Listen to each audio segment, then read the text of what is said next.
2022 season and you think about all of the injuries and the adversity that the team went through overall, how would you describe it? What emotions come to your head when you think about everything that you went through as a coach and with the team as well? I would say pain. It was painful. It was painful moments. Like many of those I remember, feeling really bad emotionally. It was really rough for us, for all of us, like coaching staff, the staff in general, the players, the club, we were suffering. Now to grow, normally you suffer a little bit, and I take that now looking back, like I think that helped us for this year. All that suffering we had as a club, now we're able to value a little bit more the little good moments we are having at the moment. So now we don't want to let it go. We want to stick to it and want to feel like this more often. So as last year it was hit after hit after hit, at some point we were like, come on, give us a break. So I would say yes, for the whole team, it was helpful to have something like that. Now we can see it that way, right? So we overcome adversity. We work under a lot of adversity, internal, external, and that made us grow, I think.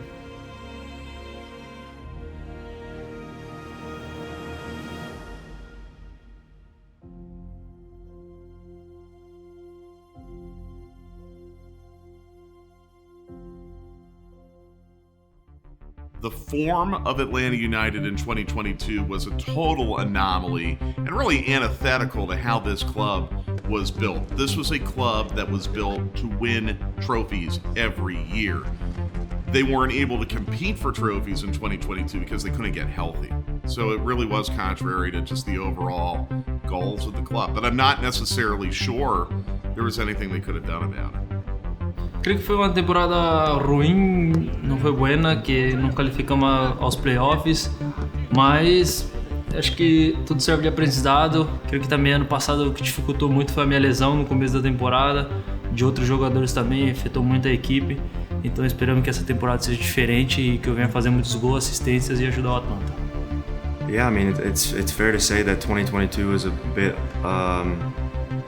not up to our standards, and I think all the players and individuals understood that, and we had a long off season to kind of reflect and figure out what we wanted to do, and I think we've responded in a great way.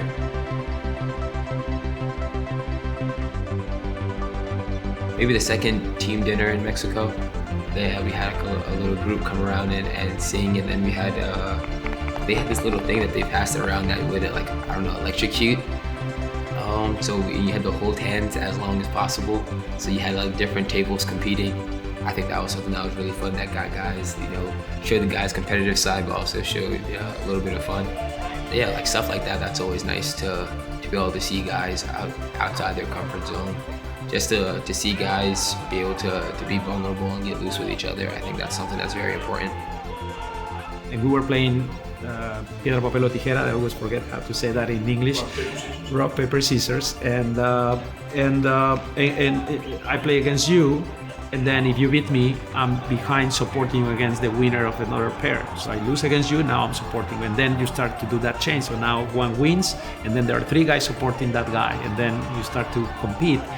And at the end, it puts one guy against the other with 25 people in behind, each supporting, yelling at the others. And at the end, we all push for the winner. We all support the winner. We all congratulate the winner.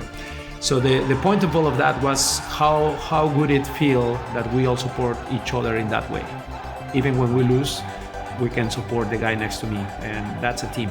So it was meaningful because it was a game with a meaning, and it was very powerful to me. It was very powerful on that moment. I think like it felt like a team, and it was kind of the first time in that preseason that we really felt like a team, a proper team.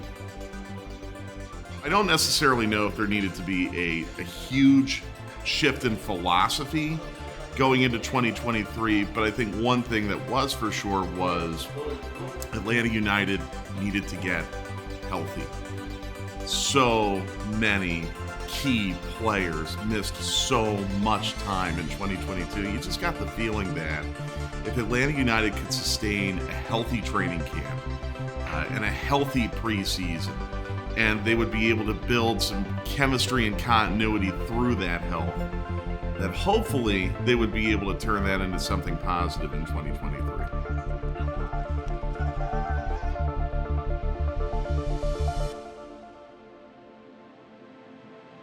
Well, my first reaction was, I can't believe Atlanta United got him. I thought he was going to be in Seattle forever.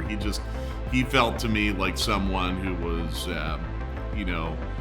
really putting an imprint on a very, very successful club in Seattle, and that it would be almost impossible for another Major League Soccer club to convince him to leave such a great situation. I mean, never really heard rumors about who they were going to hire, but I never expected that they would be able to pull that off and bring Garth Lagerwey in. I'm really excited to share this, and I think any good vision has got to reflect the values of the community that you're in, and that's really important to make it successful. But I think there are three components to it. The first is to make Atlanta the hub of soccer in North America. So whether that's hosting big international events like Copa America, obviously like a World Cup, to have Atlanta United as one of the top teams in North America, but not just Atlanta United, but our twos team and MLS Next Pro and our academy teams. I think those are all a huge part of building this up. We have an ability to really help the women's game if we're able to recruit the U.S. soccer down here. So we get really excited about that. The second component of the stool is to look like Atlanta, so that to reflect the values of the community, but also specifically to reflect the diversity of the community from a staff perspective, from an academy perspective, from a fan base perspective, and really be the entity of a new America, the sport that brings everybody together, makes everybody feel included, makes everybody feel welcome, and brings everybody together at Mercedes-Benz Stadium for, hopefully a series of wonderful events and hopefully some big victories over time. And then the third thing was to make strategic investments. We have been in Atlanta United the biggest club in the league. We aspire to become one of the biggest clubs in the world, but the way we do that is brick by brick. We want to be united and use that to try to conquer, right? And we want to do things systematically. We want to do things sustainably. We want to build things in a manner that is replicable. We really want to be strategic in terms of how we apply our resources and then try to deploy them for maximum impact. Successful front office is one, again, that mirrors the values of its community, that acts in a way that resonates with its fan base, that is doing things systematically from a process standpoint that allows you to replicate those decisions. So you take the inputs out across many departments, again, analytics, scouting, leadership experience from Carlos's end, and you put them together and you figure out what is the best decision, and then you look at it again holistically, not just for this one-off decision, but in terms of how do you build the team over a long period of time, how do you get that right? Now do the same thing on the business side, and again, integrate departments, share information, empower people. So I think those are the things, those concepts are always the same. And if you treat people the right way and you empower them, you're going to get the best out of them, and that's going to maximize your resources and hopefully give you the best chance at good outcomes. Tonight, the Five Stripes begin their pursuit of a return to the MLS playoffs and a return to competitive soccer as they take on San Jose Earthquakes, a rarely played side, for the first time since 2019. I honestly thought there was a pretty good chance this team would start slowly. Just again because it takes a while to develop the chemistry that comes with just playing with each other. Chemistry that was shattered in 2022 because of all of those injuries and disruptions to the lineup. I felt like Gonzalo was always having to change his lineup week after week after week in 2022. And I just felt starting in 2023, you were taking a group of 11 players who did not really have the luxury of playing a lot with each other in 2022. Brad's had a phenomenal career, amazing career. He's a great goalkeeper, but even more so, he's a great guy off the field. He makes everybody feel welcome. But yeah, his leadership is there. He expects the best out of himself in every training situation, every game situation, and he holds guys accountable. And then for Miles, I mean, yeah, it's one of my very close friends, and having him on the field again, I mean, his presence is there, whether he has the ball or not. Like, forwards fear him, wingers fear him. So having them back on the field it brings a lot of composure to the group, and and makes us feel very confident in the way we want to play. To the Atlanta end, he'll keep going and play a long diagonal to a wide open Espinosa, top of the 18. It was a good task because San Jose was a very good team and they challenged us big time. We didn't have a particular good game, like we were not kind of in rhythm for some reason. We didn't look our best game, but the belief, and that's something also we talk a lot this year about the belief, and it's the belief in my abilities, in the belief of the abilities of the guy next to me, and the abilities overall as a team. No, y me acuerdo del primer gol que me da la pelota Brooks y bueno, y no dudé en ningún momento, me acomodé, pateé, bueno, por suerte salió al arco, fue el primer gol, pero el segundo gol fue como un desahogo, fue al último minuto y sirvió para ganar, así que muy feliz, fue como una conexión con la afición muy grande. Thiago Almada wins the game for Atlanta United. 2 stoppage time. There is at times when the times are not good, is where the culture is tested, because when everything goes right, everyone seems to be doing a great job in terms of culture, right? It's very easy to be happy when you're winning.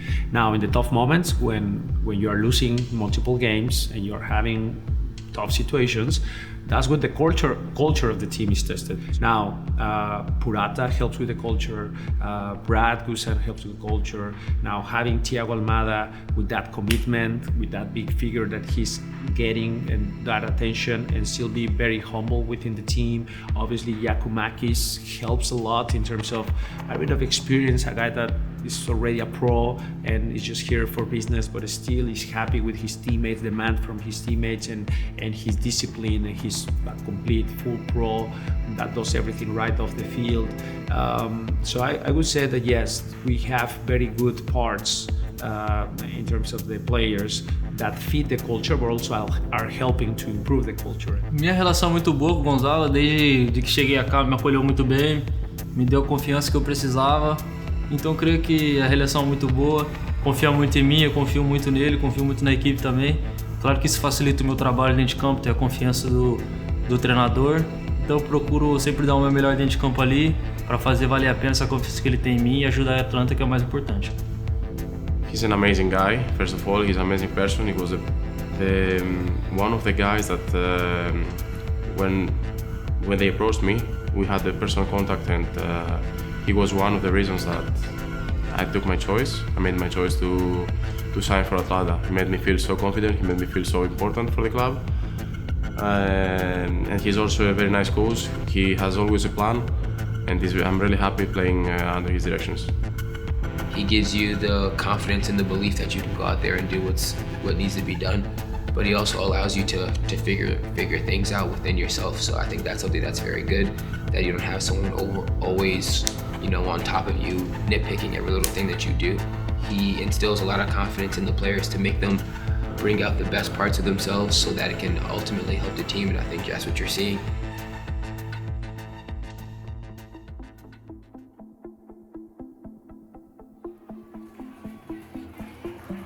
I mean, I knew it was going to be a hectic match, the whole rivalry thing that brings on with it, and Charlotte's always up for the fight against us. It's like we have a bullseye on our back, being Atlanta. So Charlotte tries to play out in certain situations and just kind of predicted that moment of the pass going inside and just kind of wanted to flick it into space for either Miguel or Thiago, and then Thiago created the rest and set up Caleb on a platter. Caleb finished well, and I think scoring that opening, 5-10 minutes it was, kind of really put another edge on us and made us want more. So. Caleb Wiley with an early thunderclap for Atlanta United. Passion you get born without. You had this one since day one. You cannot find passion in your path during your life. You have it or not. So I guess I was always passionate with what I love the most, with football, and I feel more complete. When I score and we win, I feel more complete. My performance is more complete, and sometimes if I miss some chances and I don't score eventually these goals, I'm still thinking after the game. My expectations are high. I want to end every single year in every single league I played. I want to end up top scorer, so for me it's really nice. It's an amazing feeling to score.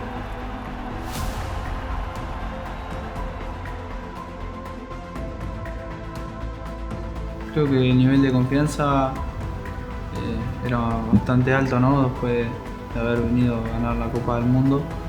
Y también los partidos de pretemporada, la pretemporada creo que me fue dando confianza a poco.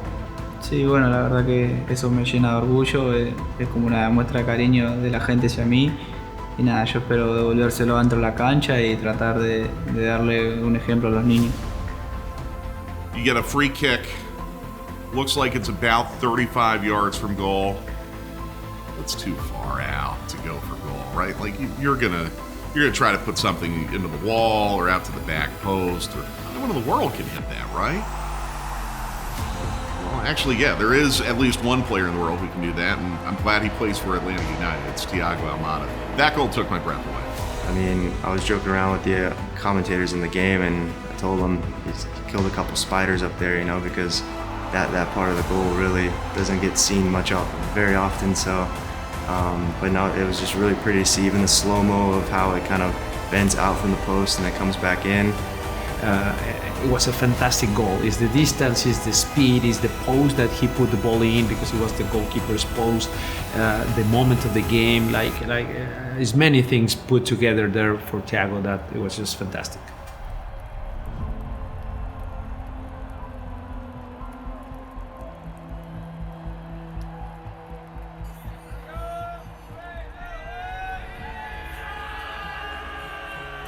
I felt they were really playing with a lot of joy, a lot of happiness, a lot of excitement.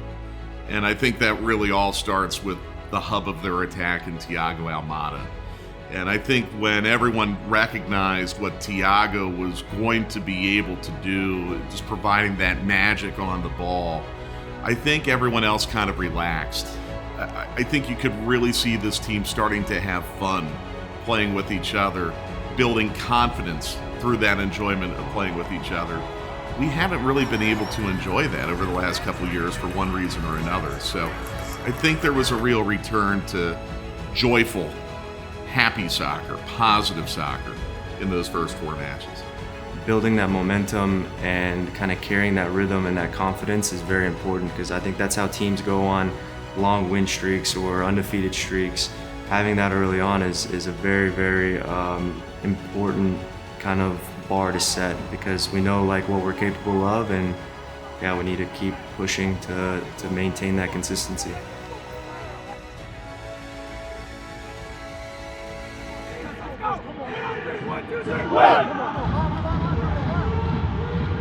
It doesn't matter if you lose by 1 goal or by 5 goals. A loss counts the same in the standings either way. And I think it's more important from an emotional standpoint to be able to flush those bad feelings quickly. You've done so much in a positive sense in those first 4 matches, getting out to the best start in club history. You don't want to let the bad vibes linger from an outlier performance. So it put us a little bit in alert mode, like saying, hey, this is a wake-up call. Right on time, 4th game in the season. So let's come back to who we are. That was the mantra of that week after. So through the pain, it made us be alert again. And I think that helped us. With some of the results we've had, I think that we've done very well to set a marker down. Unfortunate with 1 loss, but you know that's how the game is. You can't win every single game, but I think we bounced back from that very well and put in a very good performance. I think that's a standard of a good team, to be able to go out there, maybe not play your best, but still be able to go out there and dominate different aspects of the game. And I always say that, you know, Red Bull's a good defensive team, and if you can go and put a solid display against them and you can walk away with 3-4 goals, you're setting yourself up for success. And Atlanta United gets the vital first goal against the Red Bulls here in the 8th minute. It's pretty early, I can tell, but our targets are clear. We want to win the league. We want to win some trophies, not only the league. We're going to go all in for it. Now we try to build also our mentality, the winning mentality, that is going to help us winning some titles. I think we can accomplish it all. I mean, I think we have the depth. I think we have the quality. I think we have the commitment to to win all the competitions that we're going to be in, from Open Cup to Leagues Cup to MLS, Supporter Shield. Yeah, why not? I mean, I think when you shoot high, you know, you might miss a little low, but why not go all the way? We've seen that they're capable of winning matches in different ways. They're capable of jumping on an opponent early, keeping their feet on the gas pedal, and having a goleada where they can just storm past an opponent. I think we've also seen that they have the ability to get dragged into very tactical, chippy types of matches, and that Atlanta United can shift tactically when needed and make those on-the-fly adjustments to earn the result that they need to get. And I think one other thing that really excites me about this group is just the evolution of the young players in the group. I mean, Caleb Wiley, I think, has been an absolute revelation early in this season, and now you wonder, what's his ceiling? Can he be one of the best young left backs in this league, one of the best young left backs in this American player pool? That's the intrigue that really excites me about the season. How are these homegrown players going to develop? And are we going to see some new superstars blossom right before our eyes through the course of the season? I can't wait to find out.